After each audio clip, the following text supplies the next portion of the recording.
Bakit ho ba ganito ang ating paraan sa pagsamba, no? Masyadong maingay, no? Ito yung hinahanap ng Panginoon na pagsamba. Amen? Worship Him in spirit and in truth. Hindi mo maiwasang sumigaw at magingay sa Panginoon kung ikaw mismo, ang buhay mo na dati ay magulo at madilim, binigyan ng liwanag ng Panginoon. Amen? At alam ba ninyo sa ating panambahan, sa ating pagsamba sa Panginoon doon sa langit, wala na pong Pentecostal. Walang Baptist na paraan ng pagsamba. Ang alam ko lang, maingay sa langit dahil sinasamba natin ang Panginoon. Amen? At doon sa langit, mga kapatid, makikita natin lahat ng klase ng mga musical instruments na ginagamit sa pagsamba sa Panginoon. Itong mga nakikita natin dito sa atin, meron tayong keyboard, ating master keyboardist si Dino, meron tayong drums, mayroon tayong guitar, pero hindi ito nagkalahati sa mga musical instruments doon sa langit. May mga instrumento doon gagamitin sa papuri, sa pagsamba sa Panginoon na hindi natin nakikita dito. Kaya ngayon pa lang magsanay na kayo ng maingay na pagsamba. Oo! Pero mo doon sa langit, kung basahin mo yung sa Book of Revelation, araw at gabi, sumisigaw sila sa papuri at pagsamba sa Panginoon. Grabe kasi kasama mo ang Panginoon doon eh. Kaya ngayon pa lang magsanay ka na. Amen? Hindi ho ito kultura natin na ganito talaga tayo magsamba. Ito po ay, kaya nga sabi ni Lord, utos ng salita ng Panginoon sa Book of Psalms, sumigaw, lahat na may hininga, sambahin, sayawan, palakpakan ang Panginoon. Kaya sa ating panambahan, pag may mga dancers tayo, may tatalon, may sisigaw, huwag kang maistorbo. Amen? Ganon yun ang pagsamba ng Espiritu at katotohanan. Kaya salamat po sa Panginoon. Once again, good morning. Di ba? Hindi ba kayo nagtataka? Yung ilan pag pumupunta doon sa sabungan, ang ingay-ingay, hindi sila naguguluhan. Hindi sila nagre-reklamo. Pero pag sa church maingay, nagre-reklamo. Hindi ibig sabihin kasi na pag maingay sa church, walang kabanalan doon. No, it's not. Pag nandoon ang presensya ni Lord, hindi mo maiwasang sumigaw. Hindi mo maiwasang pumalakpak. Hindi mo maiwasang tumalon. Kasi kasama natin ang Panginoon. Nung si David, king hari na po siya noon, puspos siya ng banal na espiritu. Hinubad niya yung kanyang damit bilang hari.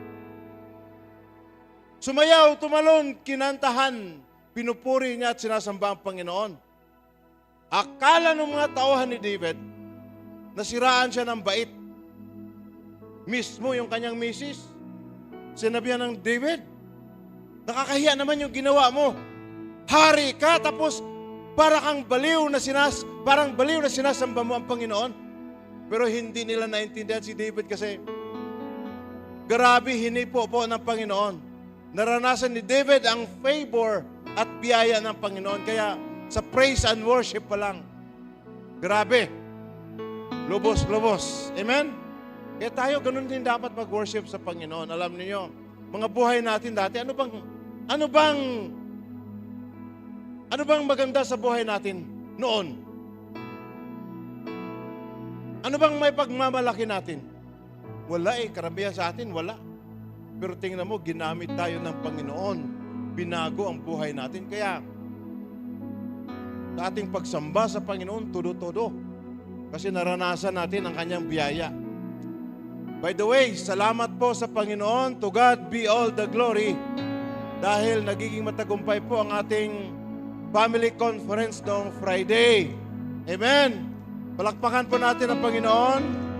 Nais po naming magpapasalamat sa bawat isa po, sa lahat po ng mga men, lahat po ng women, lahat ng young people, maging ang mga kabataan at ang bawat isa. Kung kayo po ay hindi nakakadalo ng Friday, naiintindihan po natin yan. Kasi alam natin, yung iba may trabaho, nag-conflict sa schedule. Okay lang po yun, naiintindihan natin yun, kapatid.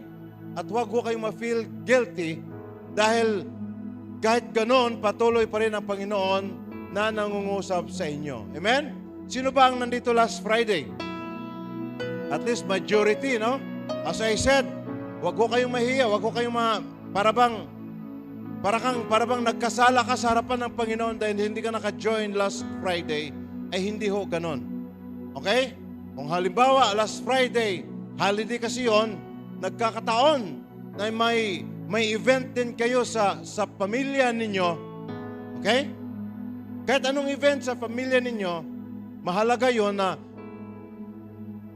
at nagkasabay sa event natin dito sa church. Ako po, sasabihin ko sa inyo, okay? Halimbawa, nagkakasabay nga yung gawain ninyo sa pamilya at gawain ng church.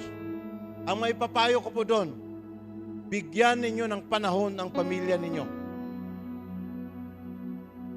Amen? Bigyan ninyo ng priority ang pamilya ninyo. Huwag ho ninyong iwan yung pamilya doon. Iniwan mo sila dahil nandito ka. You must be with your family. At kung kaya mong dalhin yung buong pamilya mo rito, gagawin mo. Amen? Kailangan ho nating maging malakas ang ating relasyon sa isa't isa, sa buong pamilya. Kaya ako po, sinasabi ko sa inyo, pag may mga gawain na nagkakasabay sa church at sa family, prioritize your family. Kahit mga unbeliever yon, nakikita nilang binibigyan mo sila ng halaga, pagdating ng panahon, inanyayahan mo sila sa church, bibigyan ka rin nila ng halaga dahil nakikita nila sa buhay mo. Hindi kayo nagkasala doon. Huwag ko tayong masyadong traditional na pag umabsent ka sa church ay malaking kasalanan na po yan sa harapan ng Panginoon. It's good at nagagalak ang Panginoon pag faithfully nandito tayo sa church, nagkakaisa. Pero minsan talaga may panahon nang bibigyan mo rin ng pagkakataon yung pamilya mo. Paano ka magiging blessing sa kanila kung palagi kang nakahiwalay? Pag may mga event, may mga reunion, hindi ka nakikihalubilo, paano mo sila madadala sa Panginoon? O kung nagiinuman sila, wag ka na lang din mag-inom. Diba? Ganun lang yun eh. Kung ano yung mga pinag-usapan nilang hindi maganda, wag ka nang sumausaw doon. Let your light shine. Pero, huwag yung iwasan mo na talaga sila. Paano mo sila madadala sa Panginoon? Doon pa lang, hinarangan mo na, pinutol mo na ang relasyon. Be a blessing. Amen? Pero kung linggo-linggo na lang, wala ka sa church, dahil nandoon ka palagi, ibang usapan na yon. Amen? Hallelujah. To God be the glory. Salamat po. Nagiging matagumpay ang ating family conference. So, let's pray, no? Next year, mag-invite ho ulit tayo ng mga speakers na talagang pang-pamilya talaga yung mga topic. Last Friday, ako mismo po na-refresh at na-renew po sa aking responsibility as head of the family. Mga tatay, bawat tatay, nandito ba ngayon? Mga tatay, please, tandaan ho natin ang leadership sa family, pinagkakatiwala ng Panginoon sa mga tatay. Malinaw po yon. Si Christ ang head sa church at sa family, pinagkakatiwala ng Panginoon ang tatay as head of the family. At walang binibigay na kriteria ang Panginoon doon. Na sinasabi niyang, pag si Mrs. ay mas mataas, malawak ang karanasan, si Mrs. mas malaki ang sahod, mas maganda ang trabaho, siya na ang maaring head of the family. Siya na ang mag-decide for the family. Hindi ganun. Ang sinabi lang ni Lord, ang tatay ang haligi ng tahanan. Kaya anuman ang katayuan, anuman natapos ng tatay, hindi yan magiging dahilan upang hindi natin sila igalang at susundin. Mga anak at mga misis. Doon pa lang sinusukat na tayo ng Panginoon. Mga tatay naman, sa tulong ng Panginoon, pagsisikapan po natin na magiging magandang modelo and good example po tayo sa ating pamilya. Amen? Mga tatay, hindi yung mabait lang po tayo sa loob ng church, tupa nasa church, pag nasa loob ng church, layon pag nasa pamilya. Hindi ho ganun. Paano natin madadala ang ating family sa Panginoon kung sa atin mismo hindi nila nakikita ang Panginoon? Di ba? So let us be a model, mga magulang. Alam ko po, I fully understand. Napaka-challenging po ngayon. Sa panahon natin ngayon, napaka-challenging ho being a parent. Bilang isang magulang. Lalong-lalo na po kung mga bata pa yung mga anak ninyo, mga teenagers, mga very challenging, marami tayong katapat. Marami tayong kakompetensya. Kaya nga mga magulang, palagi ho nating ipanalangin ang ating mga anak. Dadalhin natin sila sa Panginoon. Isa sa magandang tatay na nabasa ko sa Bible, na araw-araw, pinipray niya ang kanyang mga anak, si Job. Every time lumabas sa kanilang bahay, ang mga anak ni Job, dahil may mga party or salo-salo silang sinalihan, si Tatay Job nandoon sa bahay, nag-intercede sa kanyang anak, na sana sila ay hindi gumawa ng kasalanan habang kasama ang kanilang mga kaibigan.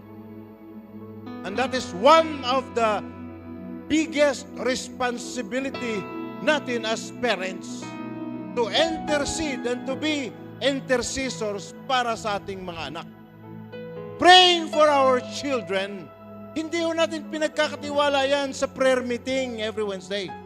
Hindi po yan natin ipinagkakatiwala lang sa pastor or sa church. It is our responsibility as mga parents.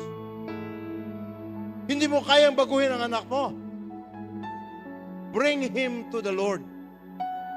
Isurrender mo siya sa Panginoon.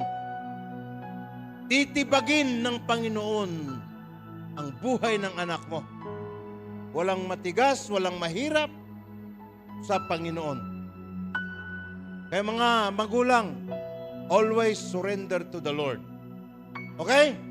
Gusto ko lang ho, dagdagan yung message last Friday para po tayo ay ma-remind muli. Itutuloy ko, magbibigay lang ako konting points po. Ang kahalagahan po ng pamilya natin ngayon.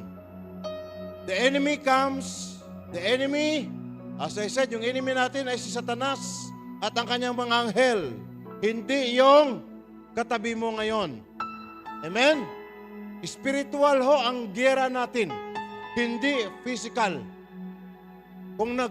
Kung may conflict kayo ngayon sa misis mo, or sa mister mo, o sa anak mo, hindi yan ang tunay mong kalaban. Si Satanas na minsan ginagamit ang tao para magkasala tayo sa harapan ng Panginoon. Kaya let us all be aware, sino ba talaga ang kalaban natin? Hindi yung ating pamilya, hindi ang ating kapatid, hindi ang ating mga magulang, hindi ang ating anak. Ang tunay nating kalaban, hindi nakikita. Kaya kailangan natin ang weapon, tamang weapon to fight this enemy. At walang iba po ang ating Panginoong Jesucristo. Maganda po. At dahil mahal na mahal ng Panginoon ang bawat pamilya, ito din ang nais wasakin ng kalaban. Nais niyang wasakin ang kalooban ng kalaban ay magkahiwalay ang mga magulang. Kaya pag may nagkahiwalay ng mga magulang, hindi ho yan kalooban ng Panginoon. Amen? Ang designer po ng family is ang Panginoon. At ang design ng kanyang para sa family na kanyang inilahad ay hindi lang siya pansamantala. It's a lifetime. Kaya nga dito sa ating church at maging sa ibang iglesia, tinuturo po natin, based po sa Word of God, bawal po ang divorce. Ang sabi ni Jesus, one time, tinanong ho siya ng mga Pariseo at mga Hodyo, kung pwede bang maghiwalay ang mag-asawa? Ang sagot ni Jesus, ano bang disenyo ng Diyos Ama at the beginning? In lifetime. Ang sabi ni Jesus, sa panahon ni Moses, binigyan na lang kayo ng panahon. Binigyan kayo ng kalayaan na magkahiwalay. Pero ang sabi ni Jesus, ginawa ni Moses yon dahil sobrang tigas. Pukpukin nga ninyo yung ulo ninyo. Sobrang tigas ng ulo ninyo. Kahit alam ninyong bawal yan, ginagawa pa rin ninyo. Ayaw ninyong sumunod. Pero ang sabi ni Jesus, ang ating Panginoon, sa simula pa lang, hindi ganoon ang kalooban ng Diyos. Lifetime ang commitment natin as husband and wife. No matter kung ano man ang situation. Siguro pwede kayong maghiwalay pansamantala, pero not totally na mag-divorce na talaga tayo. Sa Malakay, malinaw po ang sinabi ng ating Diyos Ama. I hate divorce. At kung napupot ang Panginoon sa divorce, hindi niya ito payagang mangyari. Pero si Satanas, ito ang kanyang ginagawa ngayon sa bawat family. Kaya maraming mga bata ang kawawa. Diba? Yung pinagpakitang survey dito last Friday, karamihan sa mga bata na involved sa crimes, involved sa kasamaan sa community, mga batang nanggagaling sa broken families. Yung kanilang mga magulang naghiwalay. Kaya mga nanay, mga tatay, bago kayo mag-isip ng bagay na yon, tandaan ninyo, pananagutan natin sa Panginoon kung ano ang nangyari sa pamilya natin.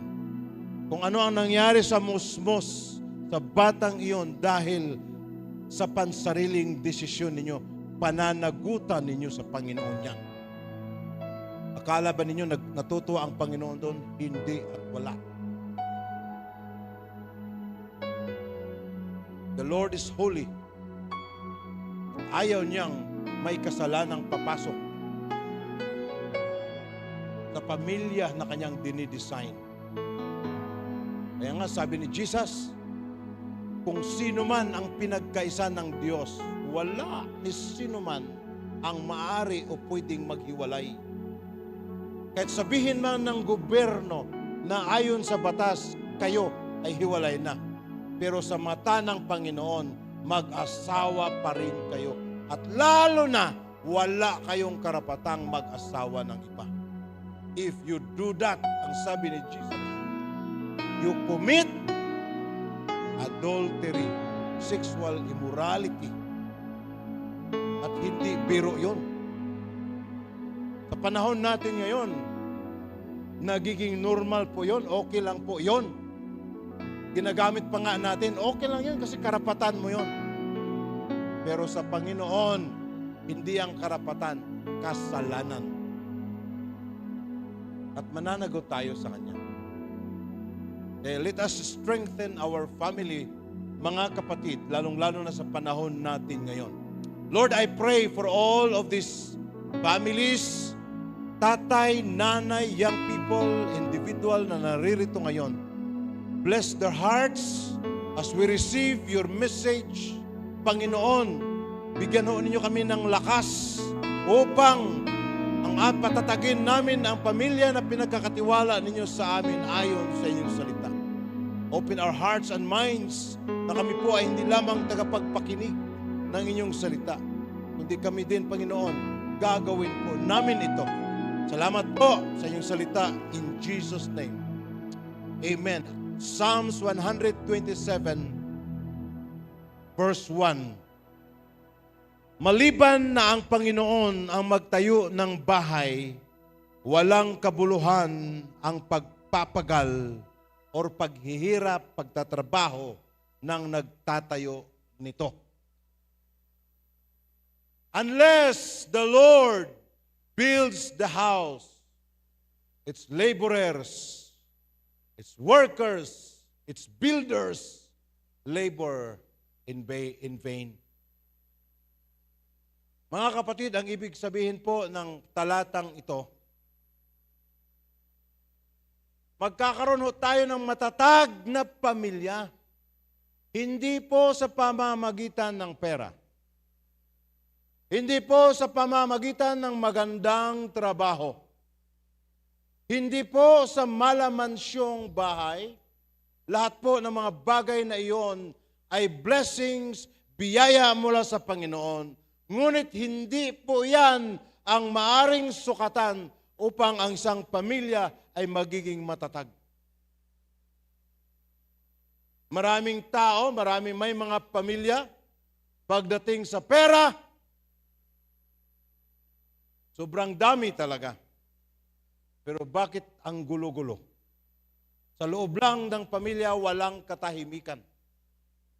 May mga pamilya ang laki-laki at ang gaganda ng bahay, ngunit naririnig at nalalaman mong bakit nagkakagulo at nag-aaway ang mga anak. Why?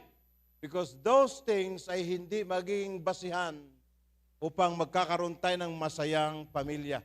Sabi po ng verse na ito, it is only the Lord. Kahit gaano kayaman ang pamilya mo kung hindi si Lord ang sentro, ang foundation ng pamilya mo,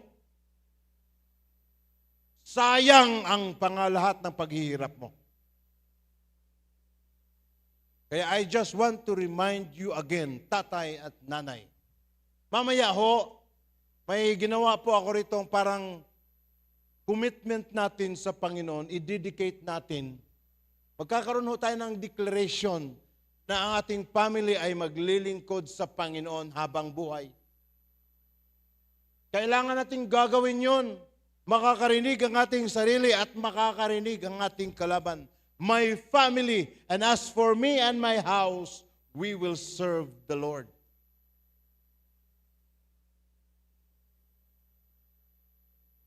Sa pamilya po ba natin, ang Panginoong Diyos ang nagiging sentro? Ano ba ang ibig sabihin pag ang Diyos ang sentro sa family natin? Ang ibig sabihin noon, mga kapatid, isa sa mga desisyon na ginagawa natin, tinatanong po ba natin ang Panginoon? Inuuna po ba natin ang Panginoon? Kung siya ang foundation sa ating family, ina-acknowledge po ba natin siya sa ating buhay araw-araw? Kung siya ang foundation at sentro sa ating family, sinusunod po ba natin ang kanyang kalooban? Ang kanyang utos para sa ating family? Hindi ho sinasabi rito, na pag si Lord ang nasintro sa family mo, wala ka ng problema. Meron pa rin. Kahit ang Panginoon naging sentro ng pamilya mo, may problema pa rin. Pero ang advantage, ang nakakabuti kapatid, dahil kahit may problema, may Panginoon kang malalapitan.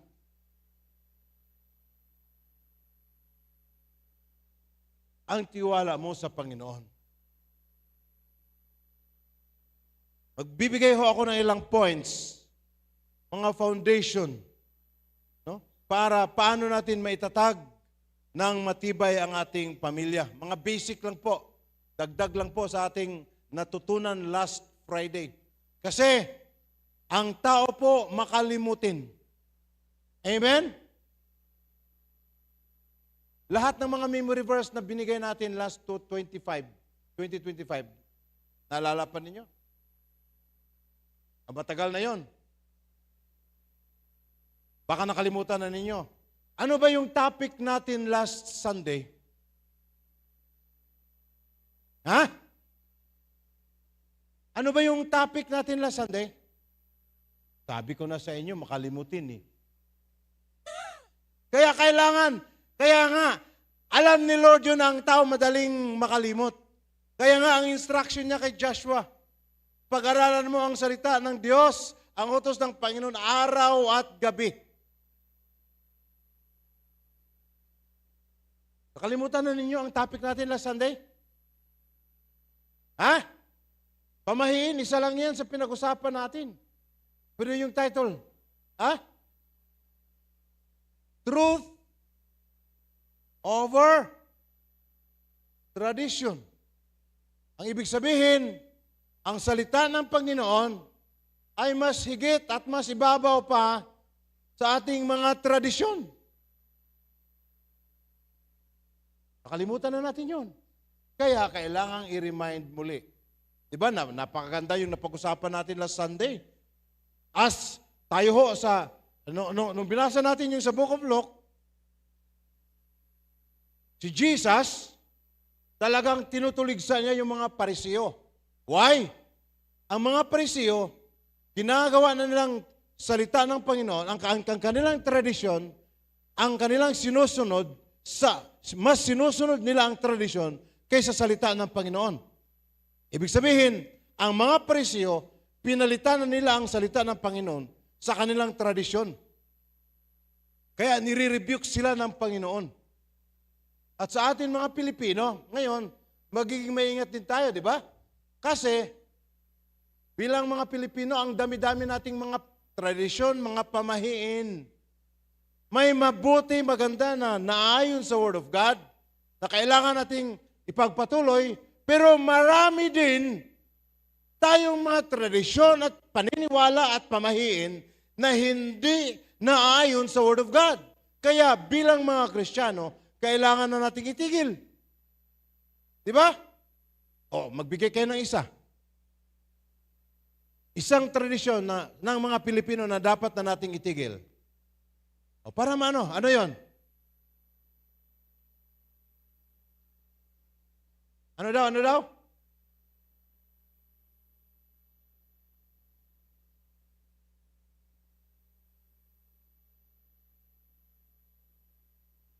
Ano pa? Ano pa? Marami tayong pamahiin ngayon, no? Na akala natin tama na kasi naipasa lang ito sa atin mula sa ating mga ninuno. Kaya ginagawa natin hanggang ngayon at ginagamit at dinadala pa natin ang Panginoon. Pero yun pala ay hindi at pinagbawal ng Panginoon. Ano yun? Ang dami-dami. Kaya tayo nahihirapan. Hindi tayo maka-move on, hindi tayo maka-breakthrough sa ating spiritual life dahil dami nating bagahe. Oo, dami mong dala-dala. Hindi ka maka-breakthrough. Walang victory sa buhay mo dahil dami. Ito lang ang sinabi ni Lord, ang dami-dami mong dinala sa likod mo. Natali tayo doon sa mga tradisyon na walang kabuluhan at hindi naayon sa Word of God. At yung mga binabanggit ko last Sunday, I pray na mare-refresh kayo doon para hindi na kayo mahihirapan. So balik tayo sa family. Mahalaga ho, in these last days, number 1 na inaatake ng kalaban ang family. Pag nasira ang family, sira ang community. Pag sira ang community, sira ang buong bansa. Ito ang unahin ng kalaban eh. Pag sira ang family, kahit ang church apektado. Lahat konektado. Kaya ito ang pinupuntirya ng kalaban. Tayo mga anak ng Diyos, we should be alert. At alam natin kung ano ang mga gagampanan natin para maiwasan na ang pamilya natin ay mabibiktima ng kalaban. So patibayin natin. Number 1, yung sinabi natin sa Psalms 127 kanina, gawin nating foundation ang Diyos. Amen. Sa pamilya natin, ang foundation, alam niyo gaano kahalaga ang foundation, di ba? Kahit gaano kaganda ang building, kahit itong building, malaki itong building na kung saan tayo ngayon. Pero kung mahina ang foundation nito, delikado. Hindi ito tatagal pag may sakuna. Kung mahina ang foundation. Ganun kahalaga ang foundation. At hindi pwedeng itayo ang mga malalaking building kung walang tamang at matibay na foundation. Kaya sa paggawa ng kahit anong building, bahay, anong inuuna? Ang foundation. Amen? Pag nakakita kayo ng isang engineer na nagpapatayo ng bahay, ang inuuna niya ang bubong. Sigurado ako ang engineer na iyan. Online engineer yan. Pandemic. Yan ang engineer, panahon ng pandemic. Di ba? Kasi sa bawat bahay na gagawin mo or anumang mga structure na gagawin mo, lahat ng structure, bahay, bridges, or lahat ng bagay na gagawin mo, ang unahin mo talaga ang foundation. Kasi hindi tatayo ang building na iyon pag walang foundation. And the same thing sa ating family. Hindi tayo tatayo ng matatag, matibay, at hindi natin kayanang harapin ang mga problema at mga pagsubok sa buhay kung ang ating family hindi ang Panginoon ang foundation. Kung sa family mo foundation ay pera, napakahinang foundation. Kung sa family mo ginagawang foundation ang magandang trabaho, napakahinang foundation. Kung sa family mo ginagawang foundation mo ang malaking bahay mo, magandang bahay, napakahinang foundation. Pagdating ng mga pagsubok, pagdating ng bagyo, collapse. Pero kung ang Panginoon ang foundation sa ating family, may mga problema man, nakatayo pa rin. Dahil ang Diyos ang ginagawa nating foundation sa ating family. Amen? Alam mo, ang pamilya ng foundation ng Diyos dahil kahit anong pagsubok, nandyan pa rin. Amen. Lahat tayo makakaranas ng pagsubok. Christians ka man or hindi, hindi tayo makakaiwas sa mga problema kasi nga nandito pa tayo sa lupa. Pero kung ang foundation mo ang Panginoon, malalagpasan mo ang lahat ng problemang iyon. Amen. Kaya number 1, para magiging matatag ang ating pamilya, dapat ang Panginoon, number 1, ang foundation, ang ating Panginoong Diyos. Hindi ang pera, hindi ang edukasyon, hindi ang magandang bahay. Only the Lord Jesus. Number 2, dito tayo lahat, maraming mga struggle. Para magiging matatag ang ating pamilya, mga kapatid, panatilihin po natin ang magandang komunikasyon.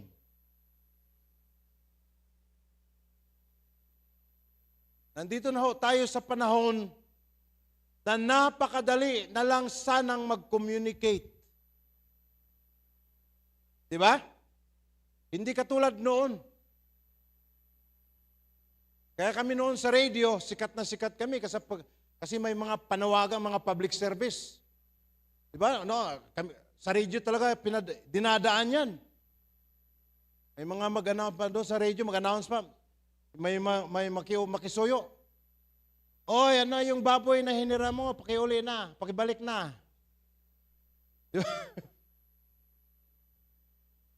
Pero ngayon, pinapaliit natin ang mundo dahil sa technology and napakadaling mag-communicate. Pero, madali tayong mag-communicate, pero wala na tayong tapat na communication sa loob ng bahay. Malapit nga tayo, pero malayo. Nasa loob ng bahay, hindi nag-uusap. Ang palagi mong kinakausap, sino? Yung ibang tao. Kaibigan mo, kasama sa trabaho, kinakamusta mo, nag-absent. Oy, teacher, bakit absent ka kahapon? Wala ka sa school. Uy, bakit hindi ka nagtrabaho? Pero yung kasama mo sa bahay, kahit hi, hello, hindi mo nilalapitan at hindi mo kinukumusta. Tatay, kumustahin mo yung anak mo sa kanyang pag-aaral. Communication yun. Anak, kumusta ba? Mag-usap na. Sa loob ng bahay, hindi naman kailangan talagang matagal at mataas yung oras na gagastusin nyo doon. Ang mahalaga may communication, alam ninyo ang mga pangyayari. Communication, doon tayo mahina eh. No, mga Pinoy, ang gagaling nating mag-communicate sa labas, pero ang hina natin sa loob. Alam natin ang kalagayan ng ating mga kaibigan nasa ibang bansa, na sila'y nagkasakit. Pero hindi mo alam na yung kasama mo pala sa bahay, nahihirapan ng huminga dahil may karamdaman, ngunit hindi mo yan alam. Wow! Magkumustahan tayo. Minsan mag-usap. Yung sabi nga, last Friday, diba, pagdating sa usapang pampamilya, walang private dapat. Yung bang, ito pwedeng pag-usapan, sa pamilya, ito pwedeng pag-usapan, ito hindi. No. Kahit sa love life ng anak mo, tatay at nanay, dapat alam mo yan. At kayo naman mga anak, wala kayo dapat itago sa mga magulang ninyo. Alam ng kaibigan ninyo na kayo ay may boyfriend na, may girlfriend na. Pero yung mga magulang mo, walang alam. Sige ka. Magagalit si tatay o si nanay, bibili yan ng kulungan ng aso, doon kayo ilalagay.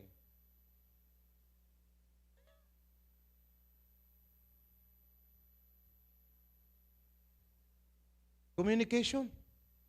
Magkumustahan naman kayo. Tayo, kasama ako doon sa family namin. Yung anak ko, malaki na yon. 24 years. 24 ka na ba, Yel? O 20? 24. Pero nagpapaalam pa yan.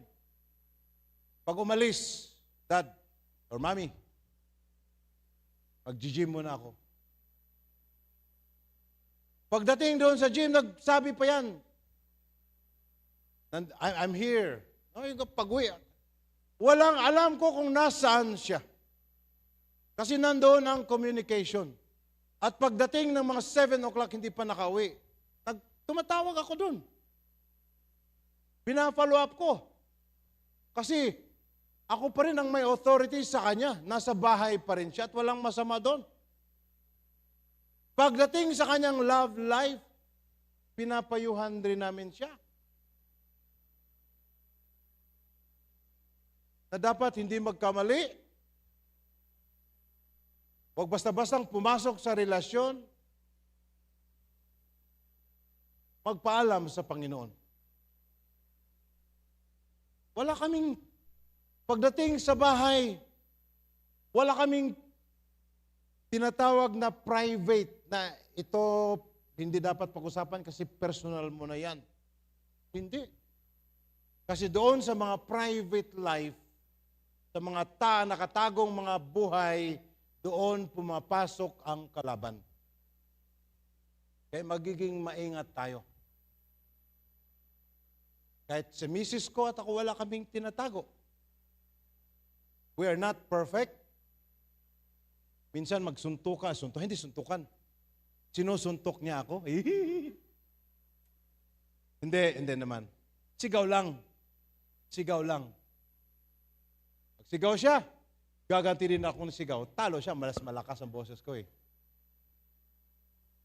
Hindi kami perfect, pero wala kaming tinatago. Yes. Kaya nagugulat kami. Simula nung nagbukas kami ng aming account sa Facebook, isa lang ho talaga yon. Kasi as much as possible, hindi namin mabibigyan ng paraan ang kalaban na manghihimasok. Makakapasok at magkakaroon ng foothold sa pamilya namin. Hanggang ngayon. Kaya pag kayo po, mga women, may mga private message para kay Mrs., sisiguraduhin ko sa inyo, nabasa ko yun. Wala kaming secret.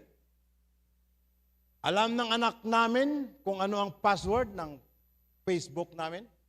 Alam ng anak namin yung PIN number sa GCash namin. Lahat ng transaksyon, wala kaming tinatago sa isa't isa para maganda yung magkaalaman, para magtulong-tulungan. Hindi pa huli ang lahat. Amen? Hindi pa huli ang lahat. Nandyan pa po kayo, unti-untiin natin.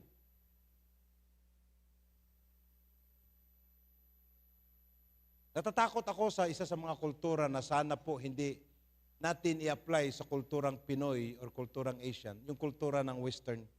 Sorry kung may mga may Western ba dito? Pag sabing Western, haba ng ilong niyan. Wala naman ba? Wala. Wala eh. Wala.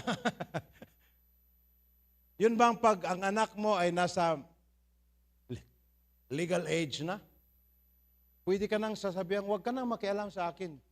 Buhay ko na ito. Doon sa kanila, ang kanilang mga anak, hinihintay lang pagdating ng 18. At pagdating ng 18, hindi na pwedeng makikialam ang mga magulang. Yun ang isa sa mga kultura na I pray na hindi natin mai-adapt, mga Pilipino. We are family-oriented. Family-oriented tayo. At kahit 18, aabot man yan ng 30 years old, pag siya pa ay single, nasa loob pa ng family, he is still under your care and responsibility. Kaya ayaw kong, sana mga anak, huwag ninyong, I pray, na one day, huwag ninyong sasabihan yung mga magulang ninyo, huwag na kayong makikialam, buhay ko to, alam ko na ito. Yan po ang isa sa pinakamasakit salita na maaring sasabihin ninyo sa mga magulang ninyo. 18 years old ka lang, 20 or 25, sabihin mong alam mo na ang buhay mo. Hindi. Mga magulang, mga anak, I just want to remind you, kahit yung mga magulang ninyo ay mas mababa ang kanilang edukasyon sa inyo, pagdating sa karanasan, hindi ninyo sila pwedeng pantayan at lagpasan. Mas magaling pa rin ang mga magulang ninyo. Kaya igalang ninyo at susundin ninyo kung ano ang sinasabi ng mga magulang ninyo. Amen? Tayo, masyado tayo mabilis. Ang dali nating mag-adapt. Kaya minsan, alam ba niyo, unti-unting nawawala yung kulturang Pinoy na ang gaganda sana. So dahil sa mga influence, nabubura. Kaya one day, I don't want to hear those words. Buhay ko to. Alam ko paano patakbuhin ang buhay ko. Hindi. Kahit yung mga anak nila, kahit hindi na umuwi. Hindi pwedeng pakialaman ng mga magulang. Ganun ba ang pamilya? Design ng Panginoon? Hindi. Hindi. Family is family. Amen? Communication. Kung kinukumusta mo yung ibang tao, kumustahin mo yung nasa loob ng pamilya mo. Kumustahin mo. Pag-usap kayo. Napakalaga nun. Huwag mong sabihin, okay lang sa kanya yan. Naiintindihan niya yan. Baka ikaw ang hindi nakakaintindi. Baka ako. Communication ay still napakahalagang tool para magiging matibay at matatag ang pamilya. Pag wala ng communication, patay. Don't expect a relationship to last long. Huwag kayong umasa na ang isang relasyon, ang isang pamilya ay tatagal pa yan habang buhay kung walang communication. Communication is a blessing from God na dapat nating i-maximize para magkakaroon ng malakas at matibay na ugnayan ang isa't isa. Yung mga anak, yung mga apo, mga lolo ninyo, kumustahin ninyo. Di ba mga lolo at mga lola ninyo, sila yung mag-ano sa inyo eh. Sila yung nag-spoiled sa inyo. Kumustahin ninyo. Communication. Communication. Amen? Kung alam mo ang mga pangyayari sa buong mundo, alam mo ang mga nangyayari sa buhay ng mga kaibigan mo, dapat alam mo ang mga nangyayari sa loob ng bahay mo. Dapat alam mo kung kumusta na si Mrs., kumusta na yung anak mo. Mayroong communication.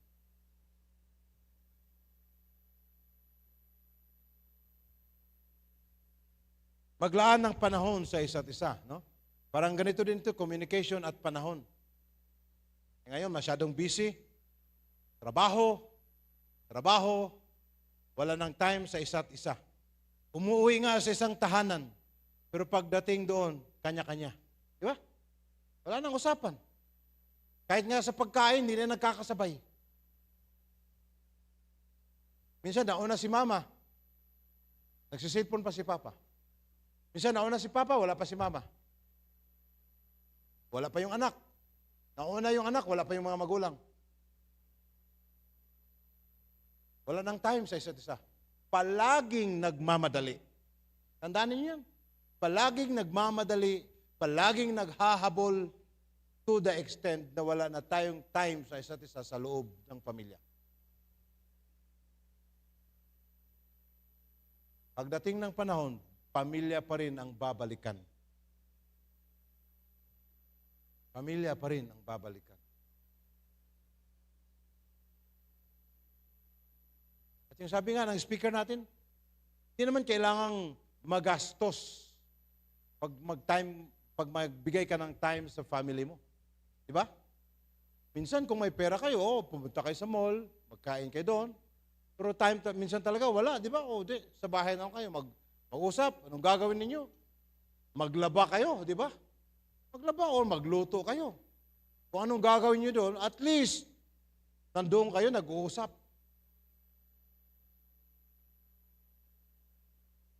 Hindi yung nandoon sa bahay, pero si mister nasa loob ng kwarto, si Mrs. nasa kusina, nagluluto, yung anak naman nasa kung anong ginagawa.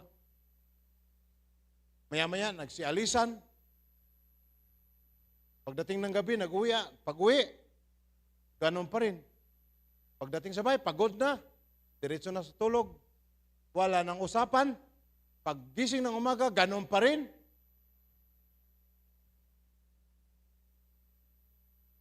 Wala pa rin.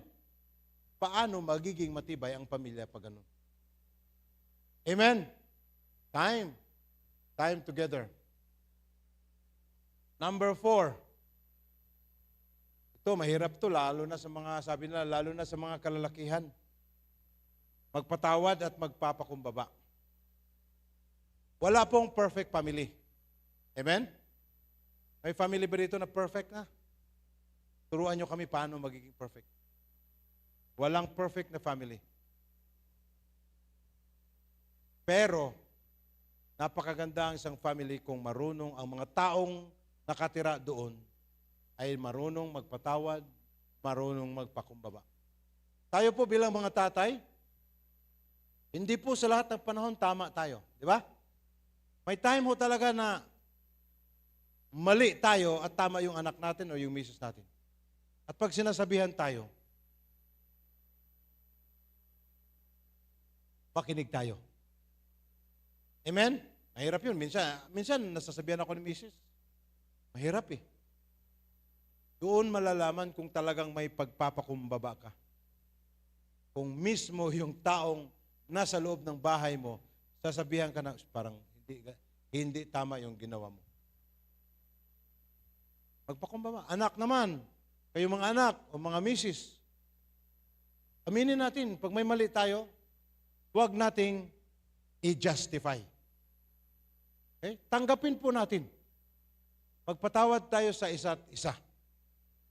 Kasi lahat tayo nasa bahay, hindi naman tayo perfect. Meron tayong kanya-kanyang kahinaan. Kaya dapat tayo magtulong-tulungan. At pag nagkamali tayo, humingi ng tawad, balik tayo sa Panginoon. Di ba? Ganun lang yon.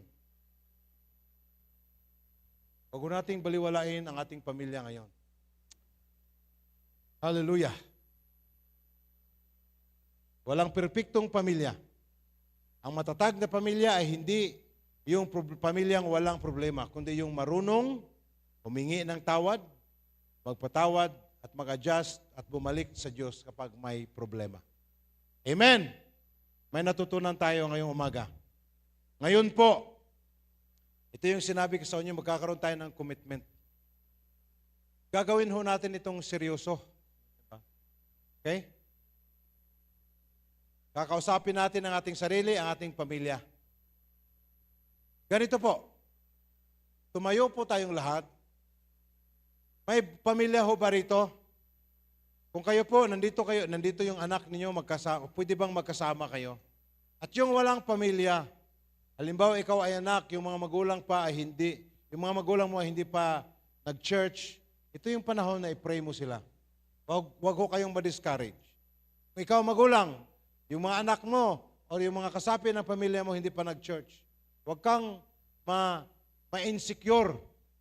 Dalhin mo sila sa panalangin. Ikaw pa rin ang representative, i-dedicate natin sila sa Panginoon. Amen? So pwede ho tayong tumayo lahat.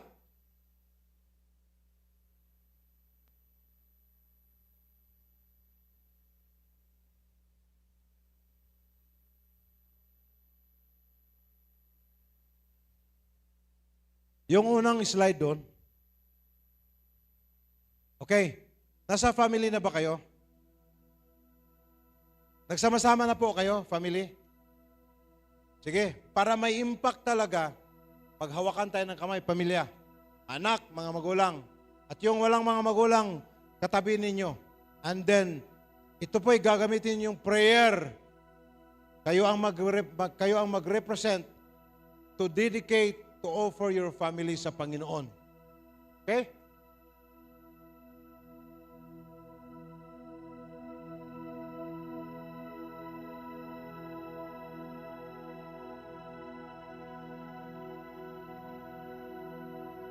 Ewan ko lang kung hindi ako nagkamali, no? Kung nagawan ko ng slide yun. Pero meron ako rito.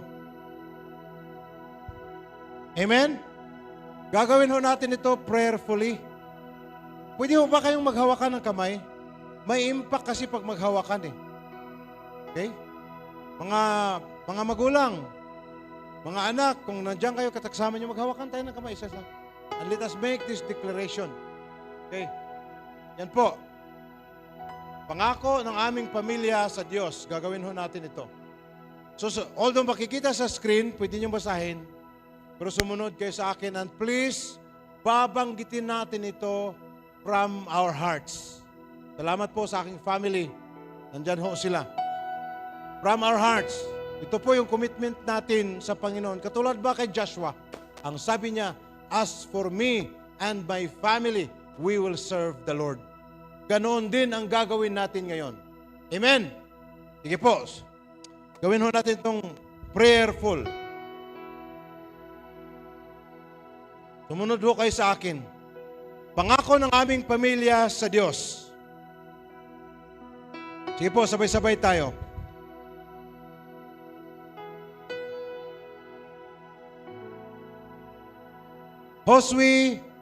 Joshua 24:15. Sabay-sabay po tayong lahat, pati mga bata.